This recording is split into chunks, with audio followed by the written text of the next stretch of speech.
Bonsoir. Jean-Louis Borloo se trouvait à Quincy-sous-Sénart ce matin lorsqu'il était ministre de la Cohésion sociale. 35 milliards d'euros avaient été débloqués en faveur de l'Agence nationale pour la rénovation urbaine, l'ANRU, afin de réhabiliter les quartiers sensibles. À l'horizon 2013, 530 de ces quartiers sensibles, concernant 4 millions d'habitants, devraient être intégralement reconstruits. C'est le cas du quartier du Vieillet où le président du Parti radical est venu constater l'amélioration du cadre de vie des habitants. Amélie Patéron. 489 logements, près de 1200 habitants. Le quartier du Vieillet de Quincy-sous-Sénart, construit dans les années 70, a été totalement réhabilité. Faten Idri, conseillère régionale, est ravie d'y accueillir Jean-Louis Borloo, considéré comme le père de l'ANRU, l'Agence nationale de rénovation urbaine qui, depuis 2004, réhabilite les quartiers dits sensibles. On a changé de logique. On regardait plus les quartiers uniquement et les habitants des quartiers comme des victimes, mais au contraire, on a essayé d'insuffler un souffle nouveau, de faire en sorte que ces gens-là se sentent bien dans leur quartier, et on a donné les moyens vraiment pour ce faire. Une visite sur le thème « Rénovons nos quartiers, développons nos emplois ». Le cortège a rencontré associations et coopératives, des lieux vecteurs d'emploi qui créent un lien entre les habitants et leur quartier. La rénovation urbaine, c'est une affaire d'hommes et de femmes, c'est un projet, c'est un programme de la République. On ne pouvait pas avoir des endroits manifestement moins bien que les autres, parce que après c'est la spirale de la dégradation.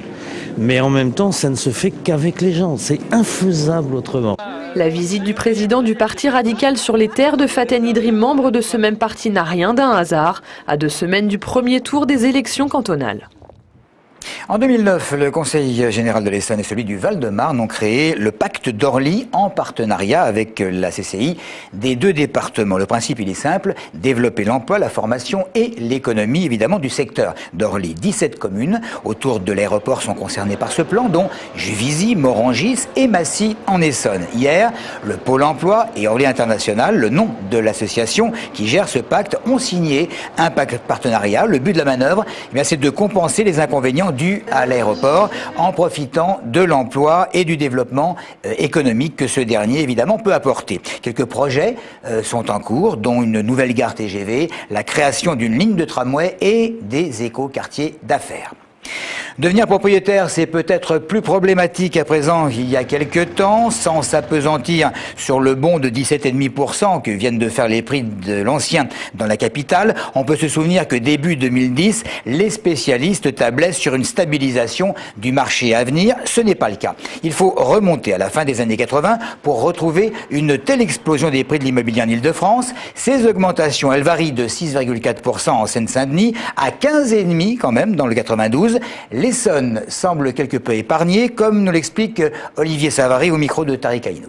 Pour les appartements, les prix sont revenus à ce qu'ils étaient antérieurement, j'entends par là avant la crise.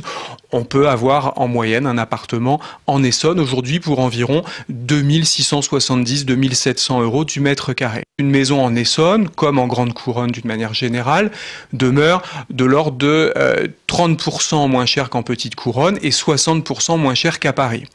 Et pour approfondir la question, les excellentes Floriane Kayser et Charlotte Passolonghi se sont rendues aux Ulysses pour recueillir quelques avis essonniens.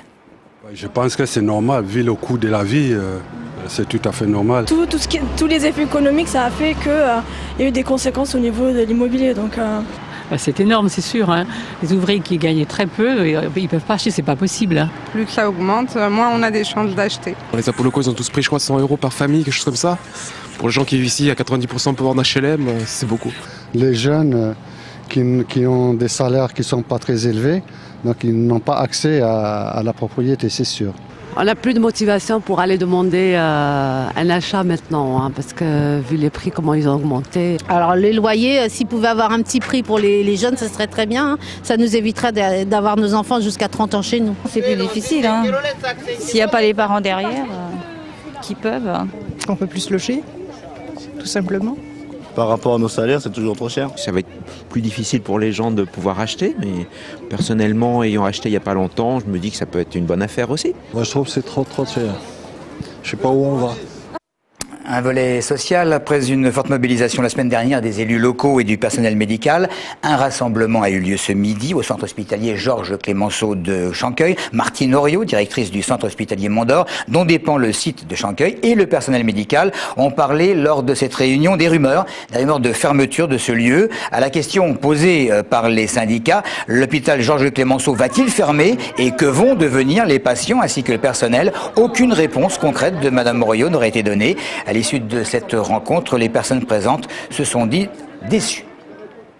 Une réunion importante également à l'initiative, cette fois des personnels du site d'Étiole de l'Institut universitaire de formation des maîtres, l'IUFM, de Versailles, de leur syndicat, plusieurs dizaines de personnes, personnels, étudiants, anciens personnels, pour examiner le devenir du site. Ça fait suite à la déclaration de la présidente de l'UCP le mois dernier, déclaration annonçant son intention de le fermer à compter de la rentrée de septembre 2012. Un certain nombre d'élus participaient à la réunion, comme Francis Choix, qui a confirmé que le Conseil général, contrairement à ce qui avait été avancé, ne demandait pas le départ de l'IUFM, en réaffirmant la volonté du Conseil de voir perdurer l'existence dans le département de l'Essonne d'un site de formation des enseignants. Et puis Manuel Valls, de son côté, qui a confirmé que l'agglomération qu'il préside et la ville d'Évry, dont il est maire, sont tout à fait favorables à l'implantation sur le site universitaire d'Évry d'un master éducation et formation.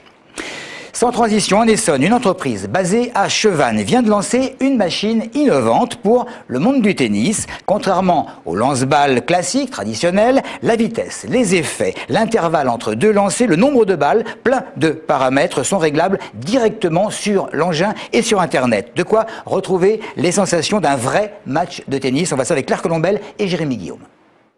Après 2 ans de travail, Abdelkader et son équipe viennent de sortir un nouveau lanceur de balles. Une petite révolution dans le monde du tennis. La crise peut avoir des avantages, c'est le constat d'Abdelkader qui a profité d'avoir peu de commandes pour consacrer son temps à cette machine plus sophistiquée que les autres. Le plus, c'est retrouver à l'entraînement exactement ce qu'on peut rencontrer lors d'un match de tennis, avec toute la difficulté, avec les surprises. L'effet, la vitesse, l'intervalle entre 2 balles, le nombre de lancers, plein de paramètres sont réglables directement sur la machine ou sur Internet. Depuis hier, cet outil est officiellement commercialisé. Certains joueurs du département ont eu le privilège de la tester en avant-première. On a la chance d'avoir un champion d'Essonne, de France et d'Europe, qui à l'âge de 12 ans est l'un des meilleurs espoirs français, Geoffrey Blancano, qui s'entraîne déjà avec notre équipement et qui est complètement satisfait. La première version est à peine sortie, qu'une seconde est déjà prévue d'ici 2 à 3 mois. La nouveauté, l'engin pourra détecter et gérer le rythme cardiaque du joueur et diminuer, si besoin, la cadence des balles. Avec ce petit bijou, la société espère être présente sur tous les grands tournois de tennis.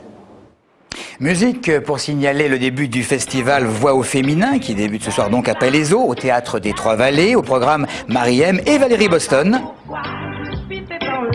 On m'a dit 100 fois de réfléchir avant d'ouvrir. Je me présente, je m'appelle Valérie. Comme j'ai fait, tu ne trouveras jamais mieux que moi à Paris. J'étais dans la galère, je te crée des soucis. Je me crée des soucis aussi. Non, pas des soucis, des soucis. Voilà, et puis une pensée particulière pour les 2 journalistes de France 3 otages en Afghanistan depuis 429 jours, Stéphane Taponnier et Hervé Guéquière. Merci de nous avoir suivis.